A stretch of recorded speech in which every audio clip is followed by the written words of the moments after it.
성령을 기다리라. 새해 첫 주일이 됐어요. 지난주하고 딱 일주일밖에 안 된 거지만 여러분들의 삶 가운데 하나님은 오늘 한 해의 첫 주일을 허락하신 것입니다. 인생이요, 어떤 의미를 두느냐에 따라서 그 인생의 질이 달라지는 거예요. 우리 이 시간 첫 주일을 주신 주님께 정말 감사하며 다시 한번 주님께 영광과 감사의 박수 올려드리십시다. 할렐루야.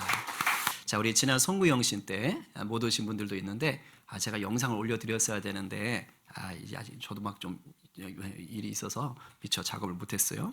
송구영신 때 세일을 행하시는 주님에 대해서 말씀을 선포해 드렸습니다. 그러면서 광야에 길을 내시고 사막에 강을 내시는 우리 주님께서 한결같이 우리 가운데 세일을 행하시는데 이미 행하시고 계시고 또 행하실 것이다 라고 말씀을 드렸습니다. 그렇지요? 아멘입니다. 자, 이제 오늘부터는 매주 사도행전을 아마 내년 중반 이후까지 볼 텐데, 여러분, 주님이 세일을 행하시는 것이 펼쳐지는 현장을 보는 게 사도행전이에요. 그러니까 주님께서 이렇게 세일을 행하시는구나. 그 세일이 뭐지? 그것을 우리가 맛보기로 볼 수 있는 게 사도행전입니다. 2000년 전에 인류 역사 가운데 있었던 하나님의 일하심이에요. 바라기는 우리가 이것을 말씀으로 받을 때 그냥 2000년 전 역사 이야기로 공부하는 걸로 끝나지 않았으면 좋겠어요. 이 말씀을 받을 때 이것이 2000년 전의 그 일이 오늘 나에게도 내 삶에서 일어나는 새 하나님의 일이구나 라는 것으로 날마다 매주마다 누리게 되기를 간절히 축복합니다. 아멘이에요. 그래서 말씀을 듣고 믿고 행하는 모든 자에게 각각의 여러분들의 영혼들을 향한 또 여러분들을 통한 우리 주님의 새 일이 펼쳐질 줄로 믿습니다. 믿으시죠? 옆에 분에게 축복하세요. 새 일이 일어납니다. 아멘이요. 아멘이요. 축복하세요. 저는 막 기대감이 있어요. 올해처럼 이런 기대감이 있었던 적이 없어요. 송구영신 말씀을 제가 준비하고 또 이 새 사도행전을 들어가는데 그렇구나. 하나님께서 보여주신 이 새 일이 오늘 우리를 향한, 나를 향한, 우리 성도들을 향한 그 새 일이 되겠구나 라는 그런 믿음과 확신들이 있어요. 여러분들도 다 받아 누리게 되기를 간절히 축복합니다. 오늘은 이제 사도행전 첫 시간이니까 약간 개론 같은 이야기를 좀 해야 되겠어요. 여러분, 사도행전은 누가 기록했습니까? 네, 누가 기록했어요. 그죠? 누가가 기록했어요. 누가는 사도 바울의 동역자예요. 사도 바울의 동역자인데 이방인이고 의사 선생님이십니다. 그리고 누가는 예수님을 만난 적이 없어요. 그런데 성경을 기록합니다. 신약 성경이 몇 권이죠? 총? 27권. 3, 9, 27 이렇게 따지나요? 그래서 27권이에요. 근데 누가가 신약 성경 중에 몇 편을 기록했을까요? 5편? 몇 편 기록했어요? 2편 기록했어요. 뭡니까? 누가복음 그리고 사도행전입니다. 누가복음과 사도행전. 27편 중에 2편을 기록했으니까 편수로 보면 많아요, 적어요? 적어요. 별거 아니에요. 그런데 이걸 적다고 무시할 수가 없어요. 왜냐하면 성경 통독을 해보신 분이라면 압니다. 누가복음하고 사도행전 분량이 적어요, 많아요? 많아요. 신약 성경 중에서요, 분량이 27권 중에 제일 많은 성경이 뭔지 아세요? 그게 누가복음이에요. 자, 그러면 두 번째로 분량이 많은 성경이 뭔지 아세요? 아까 얘기했어요. 네, 사도행전이에요. 그러니까 누가복음과 사도행전만 합쳐도 이미 신약 27권 중에 헬라어 원어 기준으로 27.5%. 그러니까 편수로 따지면 7, 8편을 쓸 정도의 분량이 나오는 거예요. 그러니까 그 안에 정보가, 특별한 정보들이 많이 있다는 것입니다. 심지어 바울이 13편을 썼어요. 신약에서. 히브리서까지 넣어버리면 14편이 되겠지만 지금은 이제 13편. 근데 바울이 쓴 13편을 다 합쳐도 누가복음 사도행전보다 많지 않아요. 그러니까 2편밖에 기록은 안 했지만 성경에 엄청난 분량을 차지하는 자가 누가가 기록했고요. 그 누가는 이방인이에요. 성경에 기록한 저자들 중에 유일한 이방인. 유일한 이방인. 대단한 거예요. 그래서 누가복음 사도행전에는 특별한 기록이 있어요. 누가가 다른 사람이 쓰지 않은 기록들을 썼어요. 예수님의 유년 시절 누가만 기록해요. 예수님의 승천 누가만 기록합니다. 그러니까 누가의 기록이 없었다면 우리가 예수님의 유년 시절도 모를 것이고 목자가 찾아오는 것도 모를 것이고 예수님이 하늘로 올라가는 것을 본 것도 모를 수 있는 거예요. 거기다가 사도행전은 초대교회의 역사를 다룹니다. 이 사도행전이 없었으면요, 초대교회가 어떻게 시작되고 어떻게 성장하는지를 알 리가 없는 거예요. 거기다가 베드로, 여러분 복음서만 베드로 보게 되면요, 베드로의 마지막은 도망자의 찌질이 배신자입니다. 그렇잖아요. 복음서상에서는 그런 거예요. 사도행전이 있었기 때문에 베드로가 얼마나 회복에 대해서 얼마나 크게 역사되는지, 그 요한복음 마지막에서 예수님 베드로를 불러 회복시킨 이후에 그 인생이 어떻게 바뀌었는지가 사도행전을 봐야 아는 거예요. 오순절 성령위에 첫 설교하면 딱 했더니 3,000명이 그냥 막 돌아오잖아요. 엄청난 능력을 행합니다. 사도행전 없으면 베드로는요, 역사 속에 영원한 도망자요 찌질이요 배신자가 될 뻔했어요. 그러니까 베드로는 누구한테 고마워해야 돼. 아마 천국에서 계속 고맙다고 얘기할 것 같아. 응? 네가 나를 복권시켜줬다 이러면서. 거기다가 바울 서신의 13편도요, 이 사도행전이 있어야 풀어져요. 그래야 이야기가 마저 돌아가고 깊이를 알 수가 있는 거예요. 굉장히 중요한 성경입니다. 성령께서 이것을 누가라는 사람을 통해 우리 손에 허락하셨습니다. 기대가 되십니까? 여러분, 말씀을 기대감으로 품으세요. 그래서 이 말씀이 살아 역사되는 주의 말씀 되게 하시기를 간절히 바랍니다. 누가는 누가복음과 사도행전에서요, 독특하게 편지를 받는 사람을 딱 지명합니다. 내가 누구에게 이 편지를 보냅니다 라고 말해요. 그게 누군지 아세요? 데오빌로라는 사람이에요. 데오빌로. 누가복음 1장 3절에 보니까 그 모든 일을 근원부터 자세히 미루어 살핀 나도 데오빌로 각하에게. 여러분, 각하라는 말이 딱 붙었다. 이거는 이 사람 신분이 높다 낮다. 네, 높다라는 거예요. 우리 옛날에 뭐 대통령 각하 이랬었잖아요. 그죠? 그래서 데오빌로 각하예요. 그리고 사도행전에 보니까 1장 1절에도 데오빌로요 라고 얘기하고 있어요. 그러면서 내가 먼저 쓴 글이라고 그랬어요. 내가 먼저 쓴 글이니까 뭘 얘기하는 겁니까? 누가복음을 얘기하는 거예요. 그러니까 누가복음하고요, 사도행전은 전편 후편이에요. 원래 한 권 개념인 거예요. 그런데 지금 데오빌로에게 이걸 보내고 있는 거예요. 그래서 학자들은 데오빌로가 도대체 누구냐라고 얘기하는데 전통적으로는 데오빌로 각하라고 얘기하니까 로마 제국의 어떤 관료였거나 아니면 귀족 중에 한 명이었을 것이다 라고 얘기를 합니다. 동시에 아마도 누가가 성경을 발행하는데 재정적으로 후원을 한 사람일 수도 있다. 그런데 이 사람이 예수를 믿은 지 얼마 안 돼. 그래서 아직은 예수님에 대해서 잘 몰라. 그래서 누가가 뭐 하는 거예요? 자세하게 써서 편지를 보내줘서 알려주는 거예요. 쉽게 말하면 성경 공부해주는 대상자인 것이다. 이게 전통적인 거예요.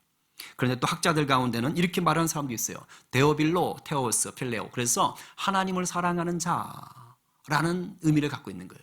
그래서 이것은 한 사람에게 보낸 것이 아니라 하나님을 사랑하는 모든 예수 믿는 자들에게 보낸 편지다. 이렇게도 뭐 해석을 하는 자들도 있긴 있습니다. 물론 전자가 좀 더 설득력이 있어요. 그러나 뭐가 맞네 따질 필요가 없어요. 성령께서 기록하게 하셨고 성경 27권에 포함되게 하셨다라는 것은 데오빌로만의 성경입니까? 모든 자들의 복음입니까? 모든 자들의 복음이에요. 바로 저와 여러분들을 위한 복음으로 받으시기를 바랍니다. 아멘이요. 지금 누가가 얘기했듯이 누가복음은 예수님의 출생부터 예수님이 부활하고 승천하는 것까지 이야기를 다뤄요. 그리고 사도행전은 이제 예수님 부활하고 승천한 것부터 시작해서 사도 바울이 로마 감옥에 갇혀있는 사건까지를 다룹니다. 그러니까 초대교회가 확장되는 것을 다루는 거예요. 우리는 가끔 복음서하고 사도행전이 뚝 떨어져 있다고 생각해요. 시간적으로 한참 걸렸다고 생각해요. 전혀 그렇지 않습니다. 그 얘기를 해주고 싶은 게 뭐냐면 누가복음과 사도행전이에요. 누가복음 24장에 보면 예수님이 부활하시고 승천하는 장면이 나와요. 짧게 나와요. 그리고 사도행전 1장에 보면 예수님이 부활하시고 승천하는 게 좀 더 구체적으로 나와요. 그래서 성경을 딱 보시면 알아요. 달리 말하면 누가복음과 마지막과 사도행전 처음이 붙어 있어요. 이야기를 마치 경첩처럼 딱 묶어놓고 있는 거예요. 그러니까 이 사건이요, 뚝 떨어져 있는 게 아닙니다. 예수님이 이 사도행전을 기록하신 이 부활하신 이 사건 속에서 우리는요, 가끔 이런 생각하거든요. 성경을 잘 모르면 예수님 부활하신 후에 바로 하늘로 올라가셨다. 아무 생각 없으면. 그런데 오늘 사도행전을 통해서 알 수 있는 게 있어요. 예수님이 이 땅에 부활하시고 머무르셨어요. 바로 승천하지 않았어요. 이 땅에 며칠 계셨을까요? 40일을 계셨습니다. 그러니까 40일을 머무면서 이곳에서 예수님이 하신 일이 있어요. 그걸 사도행전에서 얘기해 주는 거예요. 정리해 주는 거예요. 무슨 일을 하셨을까요? 두 가지 일을 하세요. 하나는 뭐냐면 나 부활했다. 요걸 정확하게 알려주세요. 이게 별거 아닌 것 같은데 굉장히 중요합니다. 나 부활했어 라는 걸 알려주시고, 또 하나는 뭐냐면 하나님 나라의 일이 무엇인지를 다시 알려주십니다. 우리 3절 말씀 읽겠습니다. 시작. 고난받으신 후에 또한 그들에게 확실한 많은 증거로 친히 살아계심을 나타내서 40일 동안 그들에게 보이시며 하나님 나라의 일을 말씀하시니라. 아멘. 자, 한번 상상력을 발휘해 보세요. 예수님이 십자가에 죽으셨어요. 그리고 며칠 만에 부활하셔요? 사흘 만에 부활하셨습니다. 자, 그런데 부활은 하셨어. 그런데 아무한테도 알리지 않고 그냥 하늘로 올라가셨어. 그러실 수 있잖아요. 부활은 정확하게 하셨어. 분명히 하셨어. 약속대로 하셨어요. 근데 사람들한테 알려주지 않았어. 그냥 올라가셨어. 자, 이랬다면 지금 어떻게 됐을까요? 여러분들이 예수님의 부활을 믿을 수 있을까? 사도행전이 기록될 수 있을까? 이거요, 심각한 문제예요. 예수님 만약에 자기가 부활했다는 것을 사람들에게 보여주질 않았다면요, 뭐 음모론 하던데, 음모론에 묻혀버려서요, 예수님의 부활은 가짜가 됩니다. 왜 그런 줄 아세요? 음모를 꾸몄거든요. 마태복음 28장 12절 13절에 이렇게 써 있어요. 그들이 장로들과 함께 모여 의논하고 군인들에게 돈을 많이 주며 이르되 너희는 말하기를 그의 제자들이 밤에 와서 우리가 잘 때에 그를 도둑질하여 갔다 하라. 예수님이 살아계실 때 자기가 십자가 달려 죽는다는 것을 말씀을 하셨어요. 그리고 다시 부활하게 된다는 것도 말씀을 하셨어요. 그래서 이미 예루살렘에 소문이 다 돌았단 말이야. 그러니까 유대인 지도자들이 뭐 하는 거예요? 유대교 지도자들이 겁이 나는 거예요. 그런데 생각해보면 어떻게 다시 살아나지? 근데 그럴 수 있을 것 같은 느낌이 막 드는 거예요. 왜? 며칠 전에 죽었던 나사로를 살려버렸거든. 예수가 죽은 자를 막 살리거든. 그러니까 진짜 살아나는 거 아니야? 막 이런 생각이 막 드는 거예요. 그러니까 이제 뭐 하는 거예요? 음모를 꾸미는 거예요. 무덤 문을 지키던 군인들을 돈 주고 사는 겁니다. 자, 그리고 혹시라도 뭐 부활은 믿지 않겠는데 혹시라도 없어질 수가 있어. 그럼 이제 말을 맞추자. 제자들이 와서 훔쳐갔다고 해라. 그래서 지금 돈을 주고 산 거예요. 그러니까 예수님이 아무도 모르게 부활해 버리셨다면 딱 어떻게 되는 거예요? 요게 딱 걸려드는 겁니다. 뭐 제자들도 당연히 모르겠지. 그럼 부활 사건은 뭐가 될까요? 없었던 게 되는 거예요. 왜 오늘 이 성경에서 예수님이 자기가 부활한 것을 정확하게 얘기하신다는 것을 40일 동안 알려줬다는 게 왜 중요하느냐? 중요해서 그래요. 그래야 부활의 증인으로 설 수 있기 때문인 것입니다. 제자들이요, 예수님이 부활하신 것을 받고 예수님과 함께 동행하며 예수님을 체험했기 때문에 그들이 부활의 증인이 될 수 있었던 거예요. 여러분, 제자들이 믿음이 그렇게 좋았던 사람들이 아니에요. 십자가 사건이 일어났을 때 제자들이 예수님을 향해서 굳게 믿음을 지켰습니까? 아닙니다. 다 도망갔어요. 십자가 현장에는요, 요한 하나 있었어요. 십자가 달리신 후에는 다 떠나갔다고요. 다 도망가고 숨었단 말이에요. 이렇게 두려워하고 이렇게 겁이 많던 제자들이었어요. 그런데 그런 제자들이 지금 예수님 40일 계셨다가 올라가셨잖아요. 그리고 열흘 뒤에가 오순절이에요. 길지 않아요. 그럼 여러분, 예수님이 죽으시고 나서 50일 만에 제자들이 이렇게 확 바뀔 수가 있어요? 사람들이 이렇게 바뀔 수가 있어요? 그런 계기가 있어야 되잖아요. 그런 그 계기가 단순히 오순절 성령의 역사냐? 그게 아니란 말이에요. 이미 40일 동안 뭐 하는 거예요? 부활하신 주님을 보는 겁니다. 직접 아는 거예요. 그러니까 뭐 하는 거예요? 와우! 이렇게 되는 거예요. 성경 안에 그래서 부활하신 예수님을 만난 사람들에 대한 실제적인 증언들이 기록으로 남아 있어요. 물론 더 많겠죠. 그러나 기록된 것들이 있어요. 몇 개만 보면은 예수님이 무덤에서 누워 계실 때 막달라 마리아하고 마리아가 예수님을 찾아갑니다. 그런데 갔다가 빈 무덤 보고 오다가 부활하신 주님을 만납니다. 그런데 어떻게 하느냐? 그 발에 경배하는 거예요. 붙잡고. 여러분, 영은 육체가 있습니까? 없습니까? 없습니다. 그럼 그 발을 붙잡았다는 건 뭐예요? 영이 아니란 뜻이에요. 지금 부활의 주님을 이 여인들이 만나는 거예요. 제일 먼저. 도마, 의심이 엄청 많지요? 그래서 제자리에 있던 곳에 예수님이 오셨는데 그때 도마는 없었어요. 그러니까 에이 뻥이지. 에이 거짓말하지 마. 에이. 근데 도마 있는 자리에 예수님이 나타나셨단 말이야. 제자들 있는 데서. 그러니까 의심하니까 예수님이 뭐라고 합니까? 야, 네 손가락을 이리 내밀어봐. 그리고 내 손을 내밀어서 내 옆구리 한번 넣어봐. 왜? 창자리 찔렸잖아요. 그러니까 거기 한번 넣어보라는 거예요. 그래서 믿음 있는 자가 되라고 하는 거예요. 그러니까 직접 체험할 수 있도록 하시는 것입니다. 영은요, 음식을 먹지 못합니다. 근데 예수님이 결정적으로 몸으로 부활하신 걸 알려주는 게 음식을 드셔요. 누가복음에 보면 예수님께 구운 생선을 드려요. 그러니까 예수님께서 맛있게 그것을 드십니다.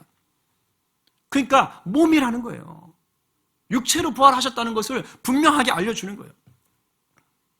거기다 엠마오로 가는 두 제자들에게도 예수님이 보여주시죠. 500여 군중들에게 일시 보여주시죠. 거기다 예수님의 동생 야고보에게도 보여주시는 거예요. 원래 야고보는요, 형 예수님을 믿지 않았어요.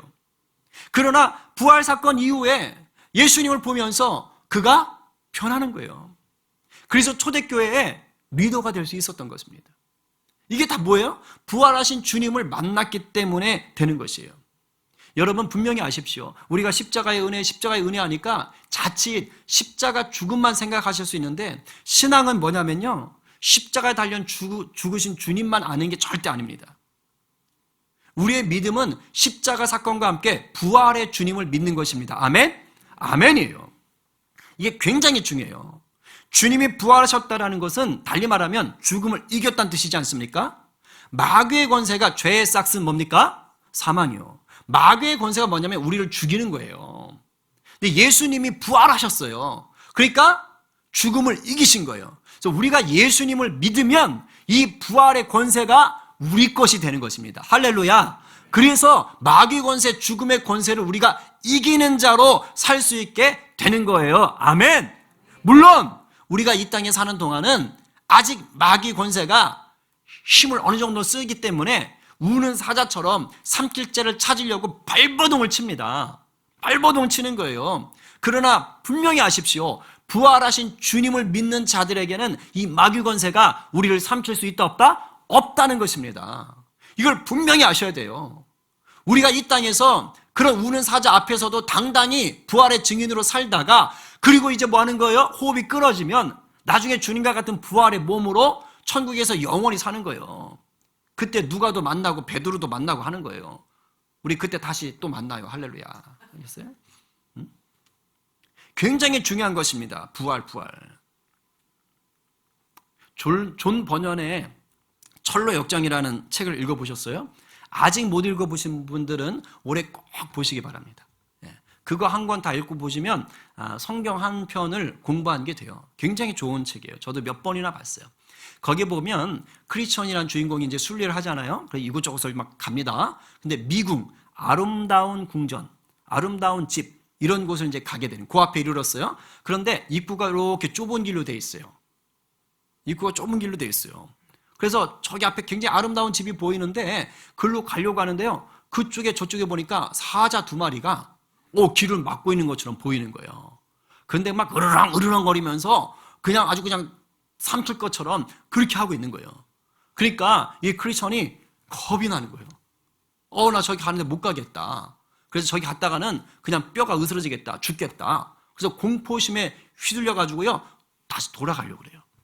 그때 그림 보시면 저 안쪽에 누군가 한 사람 보일 거예요. 왓치맨, 경계하는 사람, 문지기입니다. 그 사람이 큰 소리로 이 앞에 서 있는 크리스천에게 얘기하는 거예요. 이봐요, 왜 그렇게 용기가 없어요? 그러면서 중요한 걸 가르쳐줘요. 이 사자는요 쇠사슬에 묶여 있어요 라고 알려주는 거예요. 그러니까 무서워하지 마세요. 길 가운데로만 오시면 사자가 절대 물 수가 없어요 라고 얘기하는 거예요. 그러면서 이런 말을 덧붙여요. 저 사자는 믿음이 있는지 없는지를 테스트하는 그런 역할이에요. 그러니까 믿음이 약한 자는 뭐 하는 거예요? 저 사자를 보고 쇠사슬이 묶여 있는데도 불구하고 겁먹고 돌아가게 된다는 거예요. 그러나 믿음이 있는 자는 뭐 하는 거예요? 담대하게 길 한가운데로 걸어갈 수 있다는 것입니다. 이 크리스천이 어떻게 했을까요? 되돌아갔을까요? 아니면 뚫고 지나갔을까요? 읽어본 사람은 알죠. 뚫고 지나가요. 이 문지기의 말을 듣고 한가운데로 지나갑니다. 사자가 물 수 있어요? 없어요? 없어요. 그러면 안 물잖아. 안 물면은 씩씩하게 담대하게 약 올리면서 갈 수 있잖아. 근데 그렇게 못 가요. 분명히 안 물어. 안 무는데 무서워 죽겠어. 두려워 떨며 그곳을 지나가요. 그렇게 책에 써 있습니다. 여러분, 우리 인생이 이래요.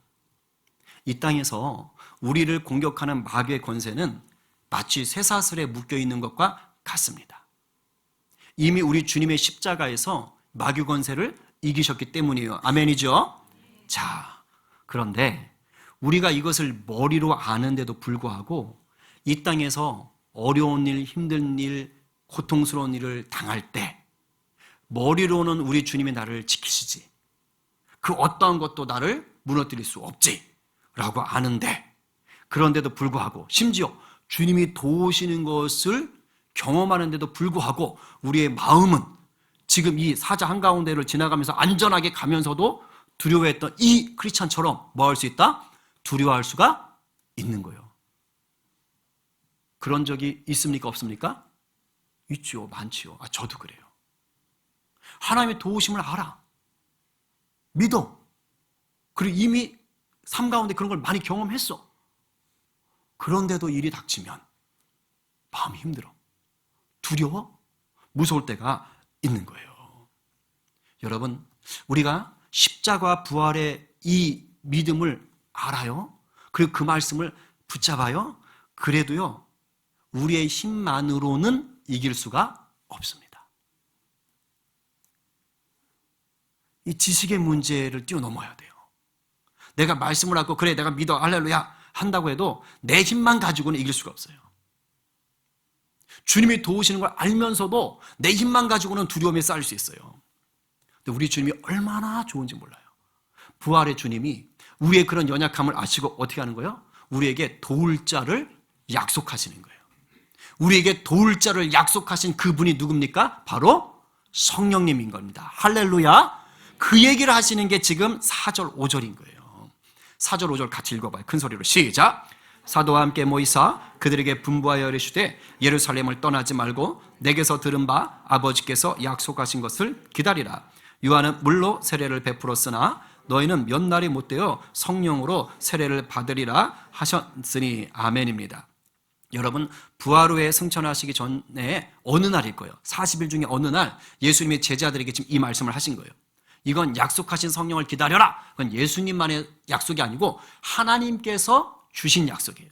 요한복음에 보면 보혜사 곧 아버지께서 내 이름 예수 그리스도의 이름으로 보내실 성령, 그가 너희에게 모든 것을 가르치고 내가 너에게 말한 모든 것을 생각나게 하리라. 그러니까 지금 성령의 사역은요, 동시에 하나님 아버지, 예수 그리스도 그리고 성령님의 연합 사역인 거예요. 삼위일체 하나님께서 우리 가운데 함께 하신다는 것입니다. 이것을 비교하기 위해서 지금 세례 요한의 세례와 성령 세례를 비교하기 시작해요. 세례 요한의 세례로는요, 구원받을 수가 없어요. 세례 요한의 세례는 회개까지만 하는 거예요. 근데 지금 성령이 필요하다, 성령 세례를 받아라 라고 하는 건 뭐냐면 회개까지 가는 것이 아니라 구원을 주시는 하나님의 역사입니다. 거듭남을 누리게 되는 거예요. 가끔 보면 혹시 이렇게 배우신 분도 있어요. 세컨드 블레싱. 그래서 성령 세례를 세컨드 블레싱으로 해가지고 마치 내가 성령을 받을 때 그냥 구원받는 차원이 아니라 어떤 신비한 능력, 어떤 신비한 은사를 내게 받는다라고 배우시는 분이 있어요. 그렇게 가르치는 그런 일종의 교단들도 있습니다. 그런데요, 이건 조금 본문을 잘 모르시는 거예요.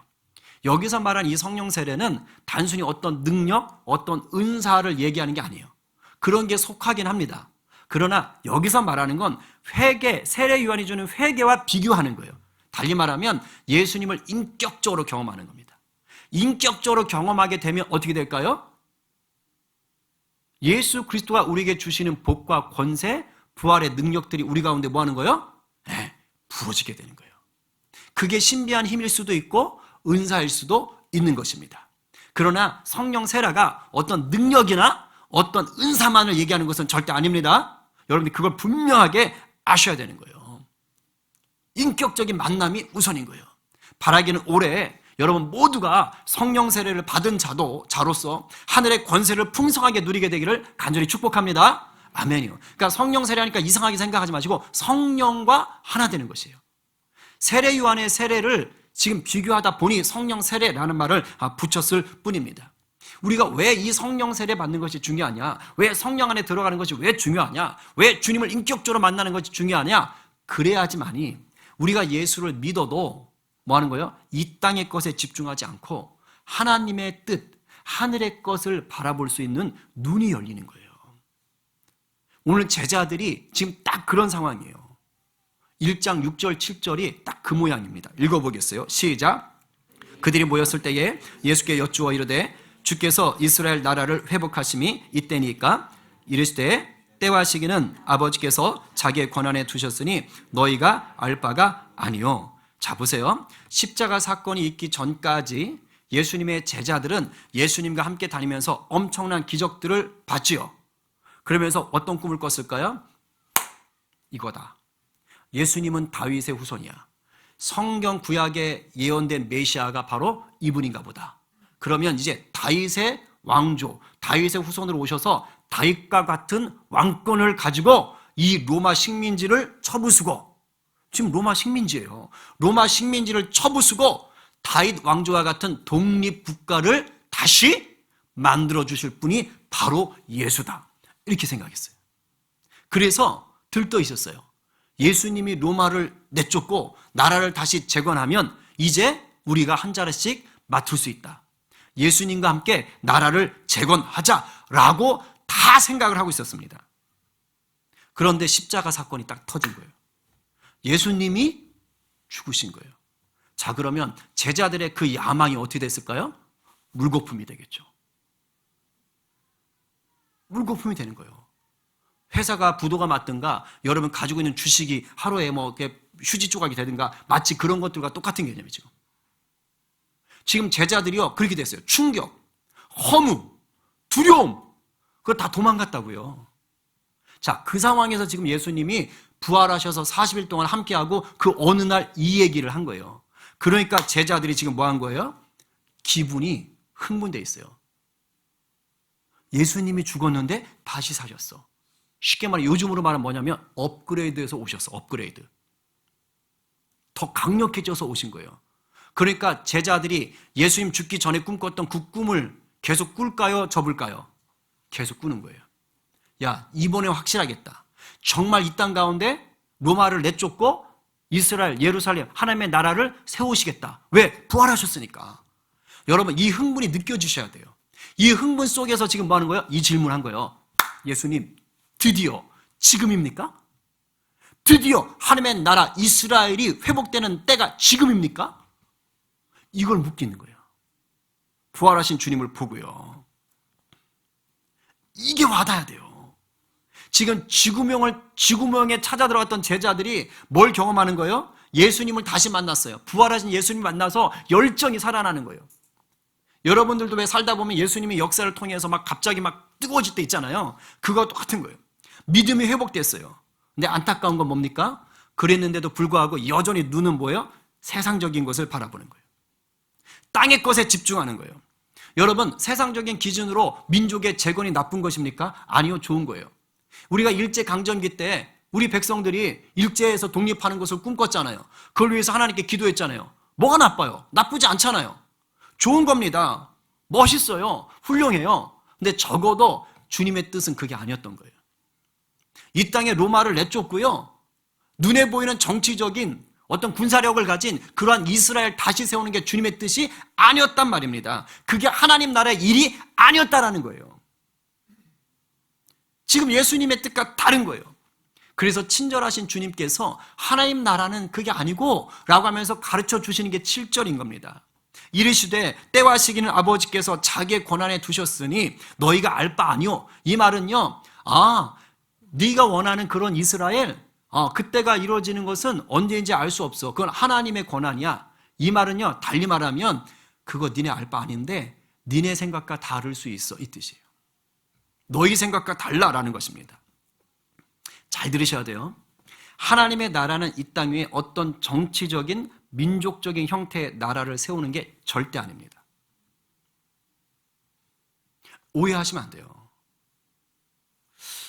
우리나라가 워낙 정치적으로 이념적으로 예민한 나라다 보니까 가끔 마치 한 정치적인 어떤 민족적인 이런 하나님 나라 전체를 막 통으로 만들려고 하는데 좋죠, 그렇게 되면.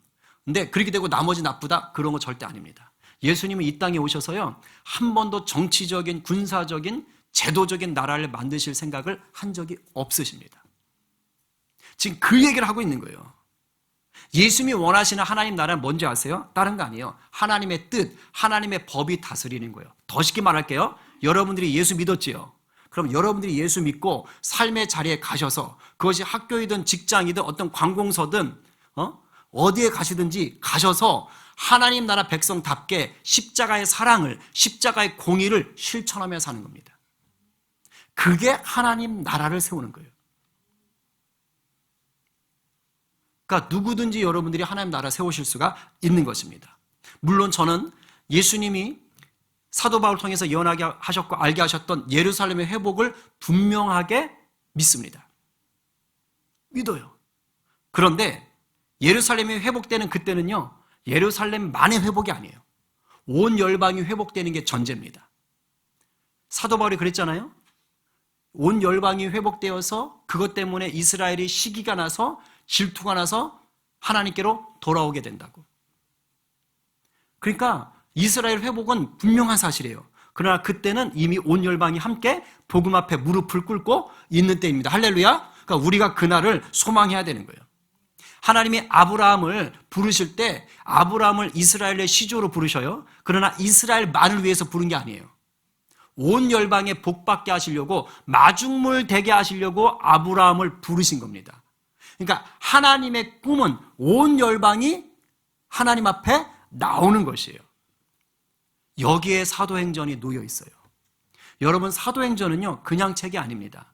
바로 아브라함을 불러서 온 열방을 복받게 하시려는 하나님의 꿈이 어떻게 펼쳐져 가는가를 보여주는 책이에요. 예루살렘, 이스라엘은 사람 택한 자들을 하나님 부르시잖아요. 12제자를 부르셨잖아요. 주님이 사도 바울 유대인입니다 부르셨잖아요. 그들을 통해서 복음이 증거되게 하시는 거예요. 예루살렘부터 온 열방까지 하나님의 꿈이 펼쳐지는 게 사도행전입니다. 바로 하나님의 꿈에 대한 마인드맵, 하나님의 꿈에 대한 청사진, 하나님의 꿈에 대한 내비게이션을 보여주는 게 그 유명한 1장 8절 말씀인 거예요. 무조건 암송하셔야 돼요. 올해 우리 교회 표어입니다. 한번 외울 수 있는 분은 외워보고, 자, 시작.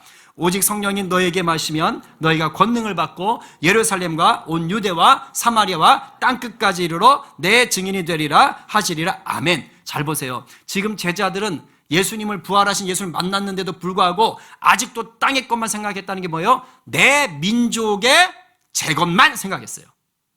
예수님이 아니야, 그거 아니야, 그거 아니야 라고 하면서 새 일을 행하시는 거예요.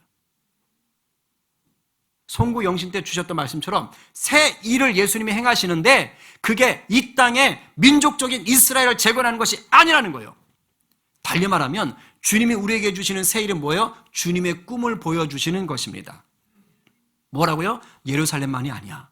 예루살렘에서 유대에서 너희들에게 지리적으로 가장 가깝지만 너희들이 아주 이를 갈며 싫어하는 경멸하는 저 사마리아로 가라는 거예요. 그리고 너희들이 야만인 취급하고 있는 저 이방인들에게로 가라는 거예요. 온 열방이 복받는 그 자리인 땅끝까지 가라는 거예요. 여러분, 이게 주님의 새 일이에요. 가서 뭐 하라는 거예요? 우리 죄를 위해서 예수님이 죽으시고 우리가 다시 살았습니다. 우리에게 영생을 주시려고 우리 주님이 부활하셨습니다. 너희만 알고 있지 말고 증거하라는 것입니다. 나아가서 예수 그리스도를 믿고 부활의 증인이 됐더니 제 삶이 이렇게 바뀌었습니다 라는 것을 삶으로 살아내는 증인이 되라는 것입니다. 할렐루야, 아멘이에요. 여러분, 지금 이걸 보여주시는 게 하나님의 새 일, 주님의 새 일이에요. 그렇습니다. 주님의 이 꿈은요, 그런데 내 자아의 열정 가지고만 할 수 없어요. 왜? 내 자아의 열정 가지고는요, 이 땅의 것만 생각합니다. 반드시 성령이 임해야 돼요. 1장 8절의 전제가 뭐예요? 성령이 너에게 임하시면 그 전까지가 뭐였는데요? 주님, 이스라엘에 회복될 때가 이때입니까? 부활의 주님을 만났지만 자기들의 열정만 솟아난 거예요. 야, 됐다, 이제 되나 보다. 근데 주님은 너 그거 아니야. 성령이 임하시면, 하나님의 새 일이 역사되면 너희들의 시선이 바뀌게 되어 있어 라고 지금 얘기하시는 거예요. 여러분, 그래서 성령 받으셔야 됩니다. 성령 세례 반드시 받으셔야, 딴 거 아니고요, 예수님 인격적으로 경험하셔야 돼요. 나는 죽고 예수로 사는 사람 되셔야 돼요. 이거 안 되면요, 백날 교회 다녀봤자 땅의 것만 추구합니다. 땅의 것만 추구해요. 내 자아의 열정이 뜨거워지면 뜨거워질수록 내 만족, 내 야망을 위해서 살려고 발버둥 칩니다. 모양만 교회 것으로 치장한 거예요. 우리가 성령 안에 거할 때만 이 땅에서 먼저 그의 나라와 그의 의를 구하고 꿈꾸는 자로 살게 되는 거예요. 우리가 송구 영신년 때 주셨는데, 여러분, 주님께서 내 광야 같은 인생에 길을 내시고 내 사막 같은 인생에 강을 내시는 이유가 뭐예요? 이 땅에 바벨탑 쌓고 잘 살고 잘 먹으라고요? 아니에요. 광야에 길을 내시고 사막에 강을 내신 이유는요, 하나님의 땅 가나안으로 가기 위한 거예요. 여러분 인생이 광야 같을 때 주님께서 도우셔서 길을 내실 거예요. 여러분 인생이 사막 같을 때 주님께서 도우셔서 강을 내실 거예요. 왜? 하나님의 나라 위에 살라고요.